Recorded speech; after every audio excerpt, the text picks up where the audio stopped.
Ahora viene una explicación que tiene más que ver con la teoría musical en general, de cómo podemos entender a la música como el arte de combinar los sonidos y cómo entonces podríamos ordenar en definitiva esos sonidos y qué cuestiones tenemos que tener en cuenta, por ejemplo, a la hora de escribir música, por ejemplo, en un pentagrama, en una partitura tradicional y demás.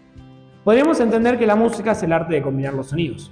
Por supuesto que esta definición puede ser un poco ambigua, porque entonces de alguna forma estamos diciendo como que la música tiene el monopolio de lo sonoro y que todo lo que suena y sea algo artístico en definitiva es música.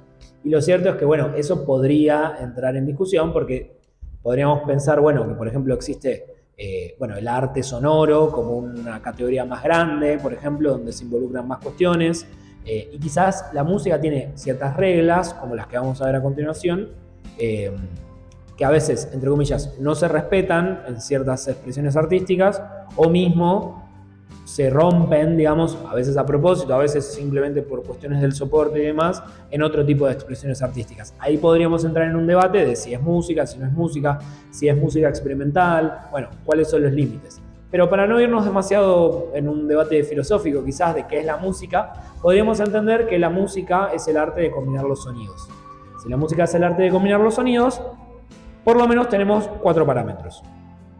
Uno es la duración del sonido, es decir, si el sonido es más largo o el sonido es más corto, por ejemplo. O, ¿sí? Si el sonido es más largo, más corto.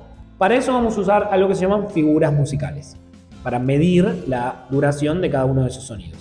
A continuación podríamos tener, por ejemplo, la altura del sonido, que sería el otro parámetro. Por ejemplo, este sonido es más grave, decimos, que este, por ejemplo. Y para eso, para indicar los diferentes sonidos, usamos lo que se llaman notas musicales, que no es lo mismo, como dije recién, que las figuras musicales. Una cosa son las figuras musicales y otra cosa son las notas musicales. Las notas son do, re, mi, fa sostenido, sol bemol. Esas son las notas musicales. Y luego tenemos otros 2 parámetros que son muy importantes, pero que a veces, se dejan un poco de lado. Que son la intensidad del sonido, que es pianoforte, por ejemplo, o crescendo, diminuendo, es decir, si yo, por ejemplo, toco despacito o toco fuerte, o, por ejemplo, si voy creciendo en ese sonido y después va bajando ese sonido. Esas dinámicas, esa cuestión que tiene que ver con la intensidad del sonido, con, podríamos decir, el volumen del sonido, es lo que llamamos, justamente intensidad del sonido, que sería este tercer parámetro. Y el cuarto parámetro, dentro de millones de parámetros que podrían existir, pero que estos son los 4 principales por lo menos, es el timbre del sonido. El timbre es la característica propia de cada sonido. Y fíjense que yo dije de cada sonido y no dije de cada instrumento. Porque, por ejemplo, en este caso yo tengo acá 2 ukeleles. Como les dije hace un rato, cada ukelele suena diferente. De hecho, este ukelele, por más que haya sido fabricado, podríamos pensar en una fábrica, en este caso es un ukelele marca Magma, por ejemplo, entonces podríamos pensar que a menos que haya sido hecho a mano, hicieron un montón de ukeleles iguales a este. Sin embargo, cada ukelele en realidad, si nos ponemos muy quisquillosos, es único, porque cada ukelele tiene su propio sonido, cada ukelele está, roto en diferentes puntos. Ese, por ejemplo, tiene salido la pintura acá, está bien por ahí que tenga un poquito salida de la pintura, no afecta tanto, pero cuando por ahí tiene ya, golpes o lugares donde por ahí, trastea o suena de una forma en particular, hace que este ukelele en definitiva sea único en el mundo, y que aunque haya otro que lo fabricó la misma empresa y todo, es diferente. Y de hecho, por ejemplo, yo toco este ukelele y toco este ukelele, y si ven, están dentro de la categoría ukelele, o sea, siguen siendo 2 ukeleles, suenan diferente. Entonces, lo cierto es que cada instrumento, cuando digo cada instrumento me refiero a la especificidad de cada instrumento, o sea, tu ukelele, mi ukelele, son diferentes. E inclusive, dentro del mismo ukelele podemos estar tocando la misma nota, o sea, la misma altura de la nota, por ejemplo, un do, o un re o un mi, lo que sea, pero que suene sutilmente diferente en diferentes puntos. Por ejemplo, esto es un sol, y esto también es un sol. Sin embargo, si nos ponemos un poco quisquillosos, suenan sutilmente diferentes. Obvio que es la misma nota, la misma altura, etc., pero tienen una sonoridad diferente. Entonces, de eso se trata el timbre. El timbre, hoy en día tenemos un montón de herramientas de inteligencia artificial que justamente tratan de, por ejemplo, imitar una voz humana o justamente imitar diferentes sonidos. Por ejemplo, sintetizar, que sería la palabra que usamos, y lo uso entre comillas porque es como una forma a veces como científica de referirnos a esto, pero es justamente crear un sonido, entre muchas comillas, desde cero, ¿no? Es decir, a partir, por ejemplo, de un algoritmo, en entender cómo se, digamos, manifiesta ese sonido, cómo se desenvuelve en el tiempo y bueno, cómo entonces podrías crearlo vos desde cero, digamos, como emulando, digamos, lo que sería ese sonido. Bueno, hoy en día con las herramientas de inteligencia artificial que tenemos, estamos avanzando un montón. Yo, bueno, estoy filmando este video particularmente en agosto de 2023. Vamos a ver qué pasa en el futuro, pero de momento todavía hay muchas inteligencias artificiales que, bueno, todavía reconocemos que el sonido es sintético, como en ese sentido, como que no es un sonido que fue, por ejemplo, de un ukelele, entre muchas comillas, real, ¿no? Bueno, eso es porque, de alguna forma, el sonido es tan complejo y tiene tantas variantes que a veces necesitamos justamente mucho nivel de procesamiento justamente para lograr emular todas esas variantes que tiene el sonido, en definitiva, ¿no? Con lo cual, bueno, a veces se hace más fácil, a veces más difícil. Se puede hacer, obviamente, pero a veces, bueno, termina siendo más fácil grabar un sonido, digamos, por ejemplo, de este ukelele, de diferentes maneras, tocado de diferentes maneras, y, por ejemplo, simplemente reproducir ese sonido. Por ejemplo, si no queremos ser quienes lo estemos tocando efectivamente, hacer, por ejemplo, una librería de sonidos, a través de un sampler o alguna herramienta electrónica, disparar, digamos, ese sonido. Es lo que se suele hacer normalmente. Pero también la síntesis de sonido nos permiten otras cuestiones, como por ejemplo crear sonidos de cero, no tratar de emular o repetir sonidos que ya existían, digamos, sino como crear sonidos desde cero, ¿no? Bueno, ese debate obviamente será motivo de otro video, pero ahora mismo, bueno, me sigo enfocando entonces en la cuestión del ukelele en concreto.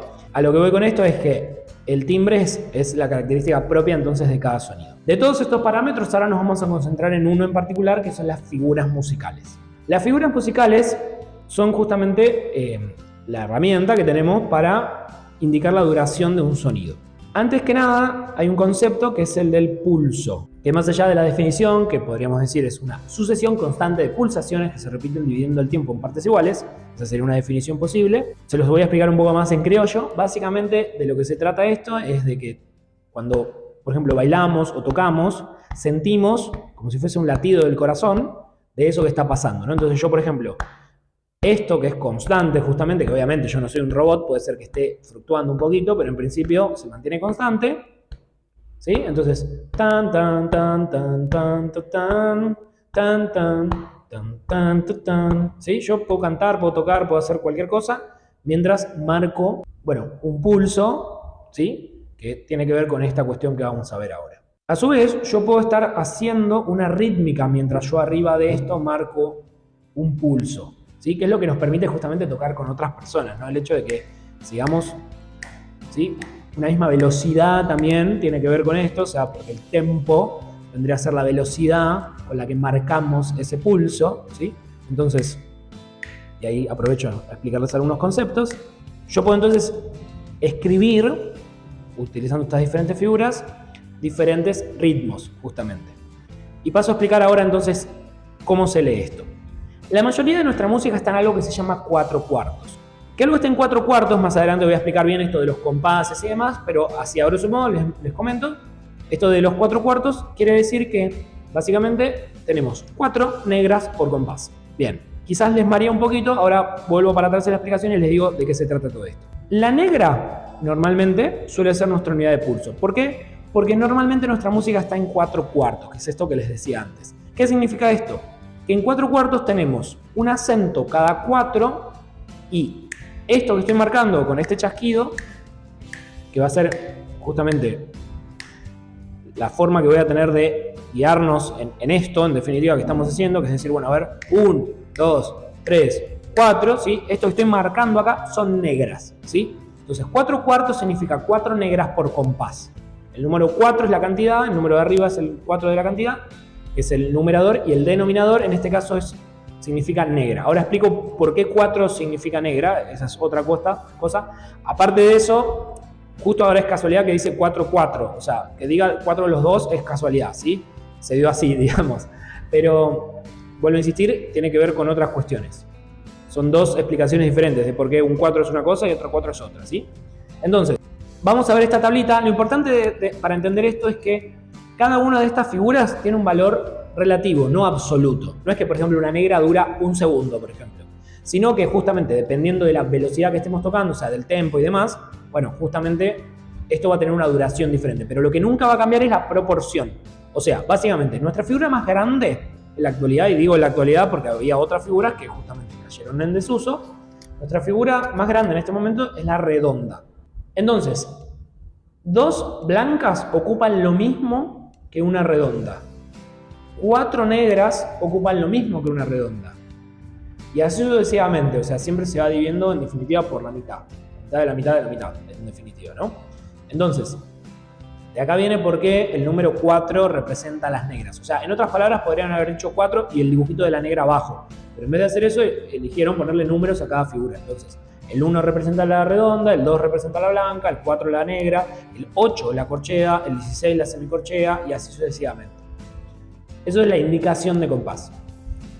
Por otro lado, más allá de eso, como estamos marcando negras, ahora cada uno de estos chasquidos viene a ser una negra. Entonces, cuando estamos en 4/4, marcamos la negra y la elegimos como unidad de pulso. Esto lo aclaro porque en realidad cualquier figura podría servir para marcar el pulso. No es que solamente la negra sirve para marcar el pulso, que eso es un error a veces común. Pensar que siempre que yo haga esto estoy haciendo negras. No, lo que sí pasa es que, bueno, es lo más común. Normalmente nosotros marcamos el pulso con la negra porque normalmente nuestra música occidental tradicional está en 4/4. O sea, si prendemos la radio, probablemente estemos escuchando una canción en 4/4. Ahora, no es que es la única. Podemos usar otra. Solo que, por otro lado, cuando escribimos música tratamos de hacerlo de la forma más práctica y cómoda de entender posible.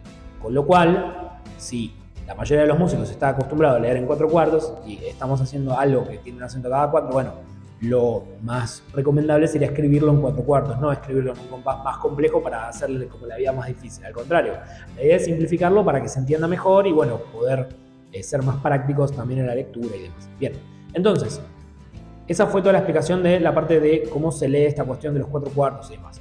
Ahora voy a la explicación en concreto de cómo entonces podríamos leer estas diferentes figuras. Entonces, si yo estoy marcando negras, que es lo que estoy haciendo ahora con el chasquido, voy a hacer con mi voz cada una de estas figuras. Ahora voy a empezar por la negra. Ta, ta, ta, ta. Por supuesto coincide porque estoy haciendo negras con el chasquido y con mi voz estoy haciendo negras. Por otro lado, la blanca en este contexto duraría 2 tiempos. ¿Por qué? Porque un tiempo vendría a ser una negra. Entonces, como 2 negras equivalen lo mismo que una blanca, o sea, en definitiva la blanca vale el doble. Entonces, ta, ta, ta. Esas serían las blancas. Por otro lado, la redonda vale 4.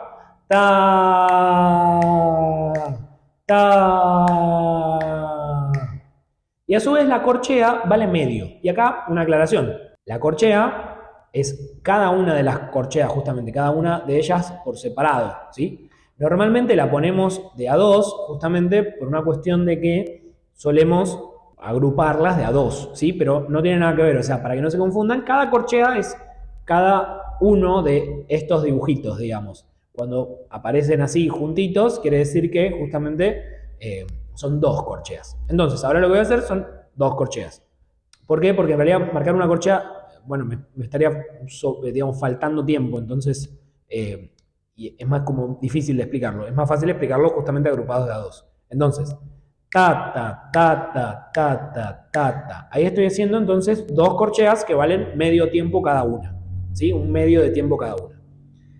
Y a su vez, podríamos, por ejemplo, tener las semicorcheas, que entran 4 en un tiempo de negra. Entonces sería taca, taca, taca, taca, taca, taca, taca, taca.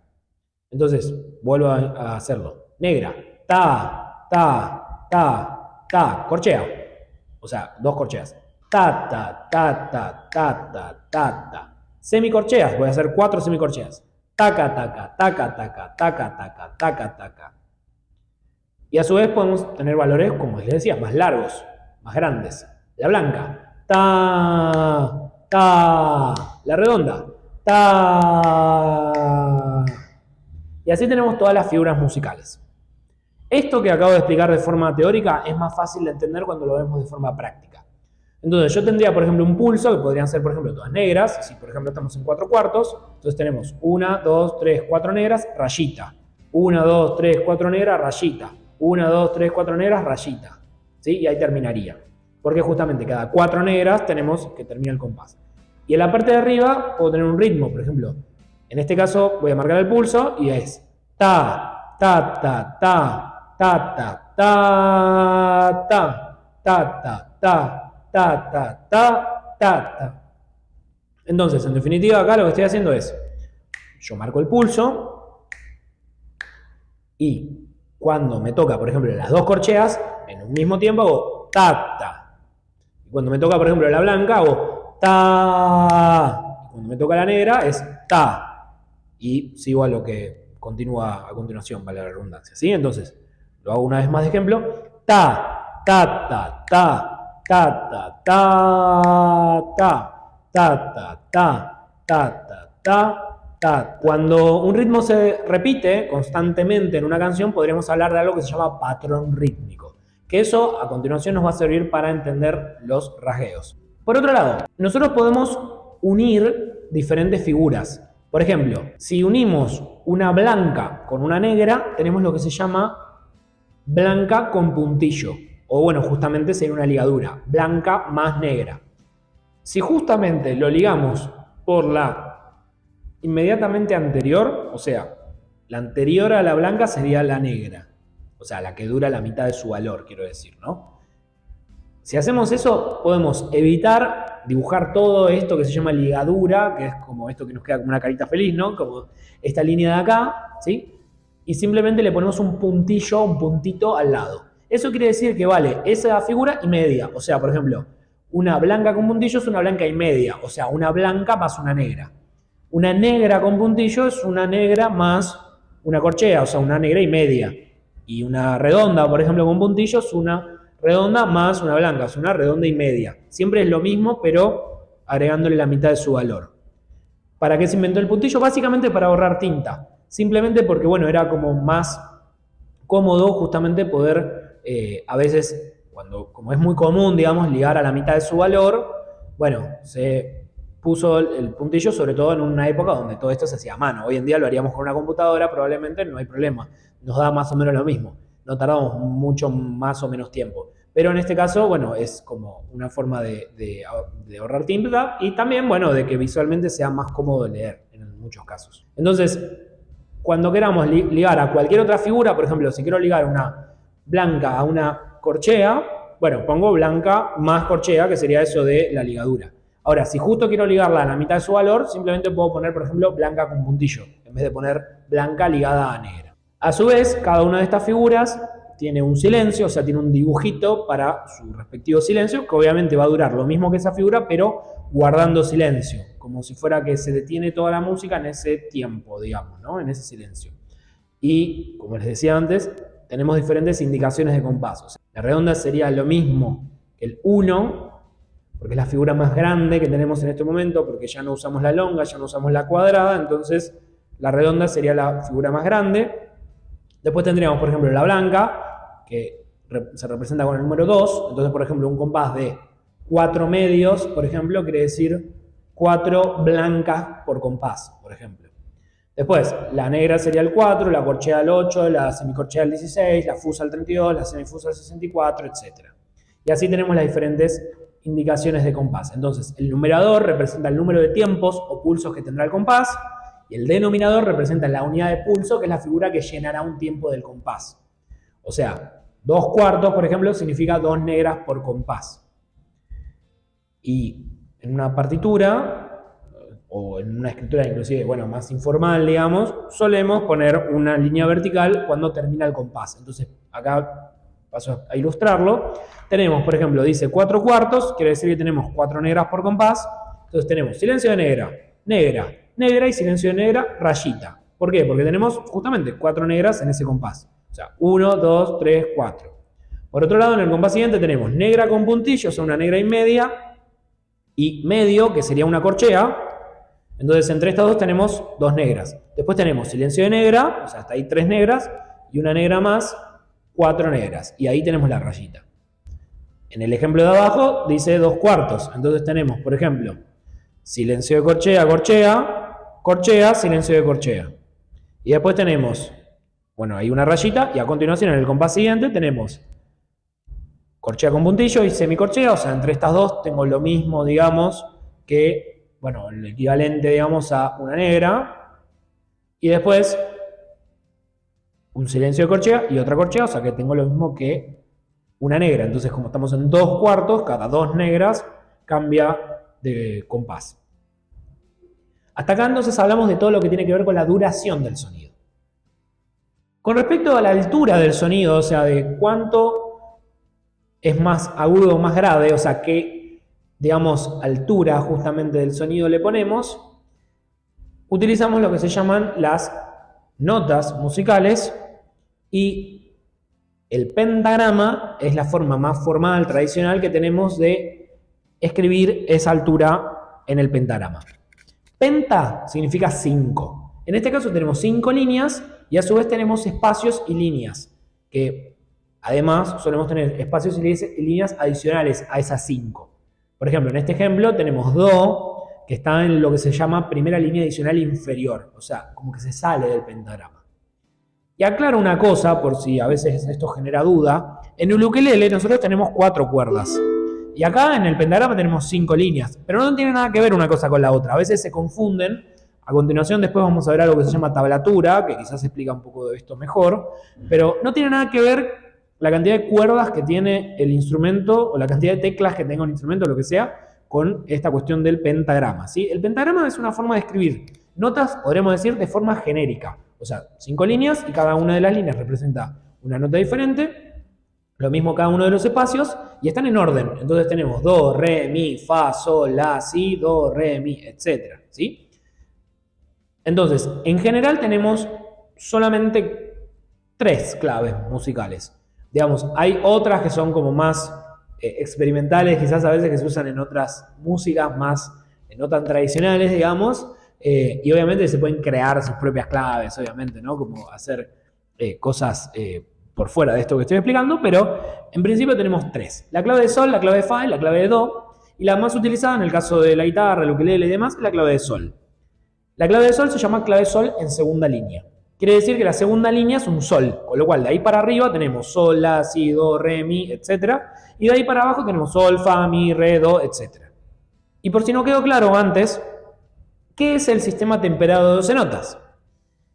En la música occidental tradicional utilizamos 12 notas. Y aclaro eso porque no es el único sistema que existe ni siquiera en el mundo y probablemente en el universo. Seguramente haya otras músicas en otros lados que hasta quizás ni se llamen música, no lo sabemos, o le llamen de otra manera, pero en definitiva el sistema que elegimos en la música occidental tradicional, o sea, me refiero a Europa occidental y bueno, obviamente todo lo que deriva culturalmente, digamos, de esa cuestión, o sea, todo, sobre todo, bueno, en Latinoamérica, que, digamos, si bien teníamos ya una tradición musical, obviamente al ser invadidos en nuestros pueblos originarios por, bueno, España, Portugal, etcétera, obviamente incorporamos esa misma tradición musical, ¿no? Entonces, en otros lugares del mundo se utilizan otros sistemas, pero en este caso utilizamos este sistema, que es el más utilizado, vuelvo a insistir, en el mundo, que es el sistema temperado de 12 notas. Entonces, acá lo que tenemos son las 7 notas que probablemente ya conocen, do, re, mi, fa, sol, la, si, y después, lo explico en el piano porque es más gráfico, estas teclas negras son sostenidos y bemoles, o sea, por ejemplo, entre do y re, tengo la nota do sostenido o re bemol, se llama de 2 maneras, pero nos referimos al mismo sonido. Lo explico en el ukelele. Tengo la nota do, re, y entonces tendría do sostenido, re, o do, re bemol, re, que sería pensar como que es o más que un do o menos que un re. ¿Sí? Algo así sería la lógica. Entonces el bemol afecta la altura de una nota reduciendo esta en un semitono, y acá uso una palabra que no había usado hasta ahora, que el semitono es la distancia más chica que existe en el sistema temperado de 12 notas, y el sostenido afecta la altura de una nota aumentando esta en un semitono, o sea, en vez de disminuirla aumenta en un semitono. De esta forma, lo que tenemos son justamente las 7 notas que ya conocemos y en el medio vamos a tener estas teclas negras que, bueno, las representamos con sostenidos o bemoles. Entre todas las notas, menos entre mi, fa y entre si y do. Entre mi, fa y entre si y do, digamos, no tenemos tecla negra. Entonces, si yo, por ejemplo, estoy en mi y avanzo un semitono, me voy a fa. Si estoy en si y avanzo un semitono, me voy a do. Si estoy en fa y disminuyo un semitono, me voy a mi. Si estoy en do y disminuyo un semitono, me voy a si. Y aclaro una cuestión también, existe una figura que es el de o las de doble sostenido, doble bemol. Por ejemplo, re, doble sostenido, vendría a ser mi, básicamente. Y re, doble bemol, vendría a ser do. O sea, existe la posibilidad de, digamos, sumar dos sostenidos o dos bemoles. ¿Para qué sirve eso? Bueno, desde el punto de vista teórico sirve para algunas cuestiones, sobre todo cuando queremos ser muy específicos con qué es lo que queremos modificar, por ejemplo, en un acorde, en una nota o en una partitura, etc. Ahora quizás para ustedes no tiene sentido decir, bueno, ¿para qué sirve? Pero bueno, es para que sepan que existe eso de momento, que vos podés hacer dobles sostenidos o dobles bemoles, ¿sí? Por otro lado hay una figura que se llama B cuadro, que sirve para anular una indicación que hayas dado antes. Por ejemplo, si en el mismo compás pusiste fa sostenido y ahora querés poner fa natural, podés poner un fa B cuadro justamente para indicar que es fa natural, no es fa sostenido. ¿Por qué? Porque, y acá me meto un poco más en la parte de la escritura del pentagrama, hay dos formas que podemos aclarar o pedir, digamos, al intérprete que toque sostenidos. Uno es lo que se llama armadura de clave, que es el principio de la partitura, donde decimos, bueno, a continuación, todas las veces, por ejemplo, que aparezca fa, va a ser fa sostenido, a menos, obviamente, que te indique lo contrario con un B cuadro. Entonces no hace falta, o sea, se puede, o sea, lo puedes poner por gentileza, digamos, pero no hace falta aclarar todas las veces que aparezca un fa, que es fa sostenido. O puede ser lo que llamamos alteración accidental, que es que en un compás en particular de la obra, por ejemplo, una obra que tenga, no sé, 30 compases, en un compás en particular ponemos por ejemplo, fa sostenido. Bueno, esas cosas justamente son las dos maneras, así a grosso modo, que tenemos de indicar las alteraciones. La figura de justamente del B cuadro sirve porque, por ejemplo, si yo al principio de la obra dije que todos los fa que aparezcan tienen que ser fa sostenido, para yo aclarar que quiero que ese fa, por ejemplo, sea fa B cuadro, o sea fa natural, no fa sostenido, bueno, tengo que poner el símbolo del B cuadro. Y lo mismo si en el mismo compás, porque la alteración accidental dura todo lo que dura ese compás. Entonces, si en el mismo compás quiero cambiar, bueno, ahí lo que tengo que hacer es escribir el B cuadro. Y un detalle, existen semitonos cromáticos y existen semitonos diatónicos. Hablando en criollo, el semitono cromático es el que no cambia de nombre. Por ejemplo, sol, sol sostenido, re, re bemol. O sea, se sigue llamando, digamos, sol, sol sostenido. Cambia de nota, obviamente, son notas diferentes, pero se sigue llamando igual. O sea, en el caso del ukelele sería sol y sol sostenido. Por otro lado, el semitono diatónico sería, por ejemplo, entre sol y la bemol. O entre mi y fa, por ejemplo, o entre si y do. Es decir, cuando si cambia de nombre. O sea, en vez de ser sol, sol sostenido, que sería un semitono cromático, es sol, la bemol. Que la distancia en sí es la misma, sigue siendo lo mismo. Sol, la bemol. Porque acá tenemos un la, entonces la bemol sería acá. Entonces, es lo mismo, pero desde el punto de vista teórico, sí es diferente.